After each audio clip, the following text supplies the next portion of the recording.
Tai jau ne pirma protesto akcija nuo to laiko, kai gerovės oaze laikyta Islandija grimzta ekonominį chaosą, šalį ištikus finansų krizei. Iš pradžių akcija buvo rami, žmonės atėjo pareikalauti, kad būtų paleisti sulaikyti ankstesnės akcijos dalyviai, taip pat, kad atsistatydintų vyriausybė ir bankų vadovai. Bet kai protestuotojai bandė veržtis į policijos būstinę, pareigūnai turėjo panaudoti jėgą, kad juos sulaikytų. Islandija buvo pirma Europos šalis, kurie surėtė finansų krizė. Spalį vyriausybė turėjo nacionalizuoti 3 didžiausius šalies bankus, nes jie negalėjo patys mokėti paskolų paimtų verslui užsienyje plėtoti.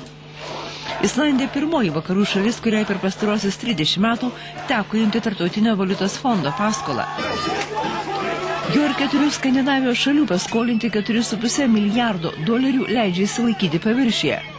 Be šalies gyventojai vieną po kitos rengia protesto akcijas, kaltindami vyriausybę dėl padėties, kai nacionalinė valiuta neteko pusės savo vertės. Beje, suimtasis protesto akcijos dalyvis, kurį išlaisvinti reikalavo protestuotojai, buvo paleistas, jis sumokėjo baudą.